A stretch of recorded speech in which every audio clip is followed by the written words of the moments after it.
सत्तेत असलेल्या पक्षांनी निवडणुकीत दिलेली आश्वासने अद्यापही पूर्ण केलेली नाही। याचा निषेध म्हणून काँग्रेसने आज चंद्रपुरात धरणे आंदोलन केले। माजी आमदार सुभाष धोटे यांच्या नेतृत्वात हे आंदोलन जिल्हाधिकारी कार्यालयापुढे केले जात आहे।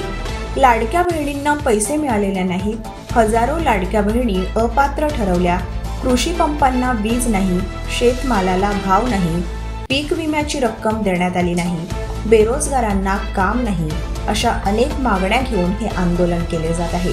निवडणुकीत सत्तेतील पक्षांनी वारेमाप घोषणा केल्या, त्या बळावर हे पक्ष सत्तेत आले। मात्र आता 3 महिने लोटूनही एकाही आश्वासनाची पूर्तता झालेली नाही। याचा निषेध म्हणून हे आंदोलन करीत असल्याचे धोटे यांनी सांगितले। राहुल भाजप सरकार मुर्दाबाद, अरे भाजप सरकार होश में आओ, अरे भाजप सरकार होश में आओ, होश, अरे मुजोर सरकार। धरणे आंदोलन घेण्याचा एकमेव उद्देश असा आहे की हे जे सरकार आहे महायुतीचं, जे लोकांना ठगून, लोकांना छोटे आमिष दाखवून या निवडणूक ही तर जिंकली त्यांनी, परंतु त्या निवडणुकी जिंकल्यानंतर जो शेतकऱ्याचा विषय असो, शेतमजुराचा विषय असो, विद्यार्थ्याचा असो, लाडक्या बहिणीचा विषय असो, ज्या गोष्टीच्याबद्दल त्यांनी जे मोठे मोठे आश्वासन दिले होते, आज 3 महिने झाले कुठलेही आश्वासन पूर्ण करू शकलं नाही। महिला रस्त्यावर आल्या, लाडक्या बहिणी रस्त्यावर आल्या, संजय गांधी योजनेचे पेन्शन बंद झालं, लाडक्या बहिणीला योजणारे पेन्शन जे होतं ते पण मिळून राहिलेलं नाही आहे, शेतकऱ्याला शेतमालाचे भाव मिळत नाही आहे, कापसाची परिस्थिती किती वाईट आहे, सोयाबीनचे खर्च कोणी घ्यायला तयार नाही आहे, आज तूर मार्केटमध्ये निघाली, तुरीला कोणी घ्यायला तयार नाही आहे। या सगळ्या गोष्टीसाठी सरकारचं लक्ष वेधण्यासाठी आज अधिवेशनाचा पहिला दिवस आहे। त्यानुसार प्रदेश काँग्रेसच्या निर्देशानुसार आज आम्ही चंद्रपूर जिल्हा काँग्रेस कमिटी, चंद्रपूर शहर काँग्रेस कमिटी, महिला काँग्रेस कमिटी, युवक काँग्रेस कमिटी, सेवा दल, इंटक, NSY या सगळ्या फंटलाच्या वतीनं आम्ही आज चंद्रपूर जिल्ह्याचं आंदोलन आम्ही धनदे आंदोलनाला आम्ही सुरुवात केली। चंद्रपूर जिल्ह्यातील वाघांच्या शिकारीच्या वाढत्या घटनांमुळे शासनाने रेड अलर्ट जाहीर केला आहे। अनोळखी व्यक्तींच्या जंगलातील प्रवेशावर कठोर नियंत्रण ठेवण्याचे आदेश आहेत। मात्र नागभीड तालुक्यातील बाळापूर येथील वनविकास महामंडळाने जंगल परिसरातच बाहेर राज्यातील मजुरांना महिनाभर राहण्याची परवानगी दिल्याचा धक्कादायक प्रकार समोर आला आहे। नुकतेच बाहेर राज्यातील बहेलिया टोळी वाघांच्या शिकारीसाठी सक्रिय असल्याचे प्रकरण उघड आले होते। नुकतेच बाहेर राज्यातील बहेलिया टोळी वाघांच्या शिकारीसाठी सक्रिय असल्याचे प्रकरण उघड झाले होते।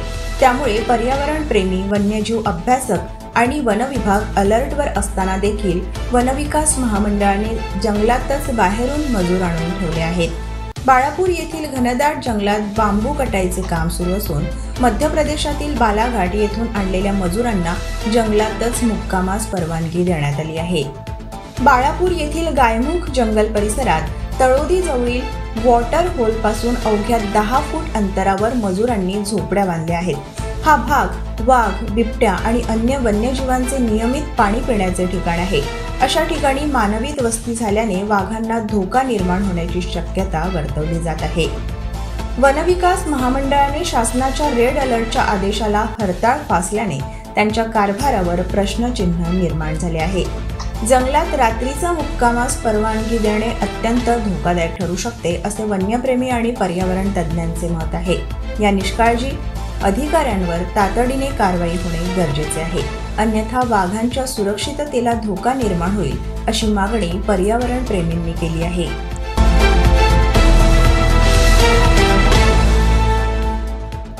विधानसभा अध्यक्ष राहुल नार्वेकर, मुख्यमंत्री देवेंद्र फडणवीस, उपमुख्यमंत्री अजित पवार आणि कृषी मंत्री माणिकराव कोकाटे यांच्यामध्ये विधिमंडळातील विधानसभा अध्यक्षांच्या दालनात बैठक सुरू आहे। या 4ही नेत्यांमध्ये बंद दाराआड चर्चा झाली। शोक प्रस्तावावेळी सभागृहात विरोधकांनी गदारोळ घातला। माणिकराव कोकाटेंच्या राजीनाम्यासाठी विरोधक आक्रमक झाले होते। यावर मुख्यमंत्री देवेंद्र फडणवीस यांनी न्यायालयाच्या निर्णयानंतर कोकाटेंच्या राजीनाम्यावर निर्णय घेतला जाईल असे सांगितले। राज्याच्या विधिमंडळाचे अर्थसंकल्पीय अधिवेशन आज सुरू झाले आहे, तर 10 मार्च रोजी राज्याचे अर्थमंत्री अजित पवार अर्थसंकल्प मांडणार आहेत। कायदा आणि सुव्यवस्थेच्या मुद्द्यावर विरोधक आक्रमक झाले आहेत। 1995 साली कागदपत्रांची फेरफार आणि फसवणूक केल्याप्रकरणी कृषी मंत्री माणिकराव कोकाटे आणि त्यांचे भाऊ विजय कोकाटे यांना न्यायालयाने कारावास आणि 50,000 दंडाची शिक्षा सुनावली आहे। त्यांच्या विरोधात माजी मंत्री तुकाराम दिघोळे यांनी याचिका दाखल केली होती। तर शिक्षेला स्थगिती मिळण्यासाठी माणिकराव कोकाटे यांनी नाशिक सत्र न्यायालयात धाव घेतली आहे। एकीकडे माणिकराव कोकाटे यांच्या शिक्षेच्या स्थगितीवर सुनावणी लांबणीवर पडली आहे, तर दुसरीकडे विरोधक माणिकराव कोकाटे यांच्या राजीनाम्याच्या मागणीसाठी आक्रमक झाले आहेत। विधानसभेच्या अर्थसंकल्पीय अधिवेशनाच्या पहिल्याच दिवशी माणिकराव कोकाटे यांच्या राजीनाम्याच्या मागणीवरून सभागृहात प्रचंड गदारोळ झाला। यानंतर विधानसभा अध्यक्ष राहुल नार्वेकर यांच्या दालनात मुख्यमंत्री देवेंद्र फडणवीस, उपमुख्यमंत्री अजित पवार आणि माणिकराव कोकाटे यांची बंद दाराआड चर्चा झाली। त्यामुळे माणिकराव कोकाटे यांचा राजीनामा घेणार का असा सवाल आता उपस्थित केला जात आहे। मागील काही वर्षांपासून महानगरपालिकांमध्ये प्रशासक राजवट लागू असून संपूर्ण नियंत्रण राज्य शासनाकडे आहे। स्थानिक स्वराज्य संस्थांमध्ये लोकप्रतिनिधींची अनुपस्थितीमुळे प्रशासन बिघडले आहे आणि सर्वसामान्य जनतेला मूलभूत सुविधा मिळण्यात अडचणी येत आहेत। याकडे सरकारचे लक्ष वेधण्यासाठी मंगळवार दिनांक 4 मार्च रोजी दुपारी 11 वाजतापासून काँग्रेस शहर कमिटीच्या वतीने कस्तुरबा चौक येथे आंदोलन आयोजित करण्यात आले आहे।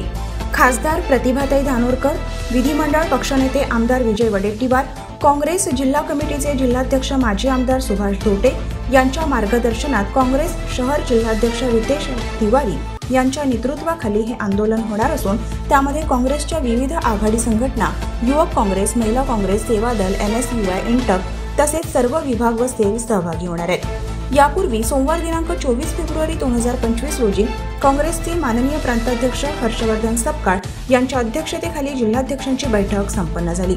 या बैठकीत मंगळवार 4 मार्च 2025 रोजी राज्यातील सर्व शहर जिल्हा काँग्रेस कमिटीच्या वतीने आंदोलन करण्याचा निर्णय घेण्यात आला। चंद्रपूर शहरात मागील 4 वर्षात अनेक समस्या वाढल्या आहेत। महानगरपालिका प्रशासनाकडून नागरिकांना अपेक्षित सेवा मिळत नसल्यामुळे लोकांमध्ये संताप आहे। प्रशासक राजवटीच्या निष्क्रियतेला वाचा फोडण्यासाठी 4 मार्च रोजी दुपारी 11 वाजेपासून कस्तुरबा चौक येथे आंदोलन आयोजित करण्यात येत आहे।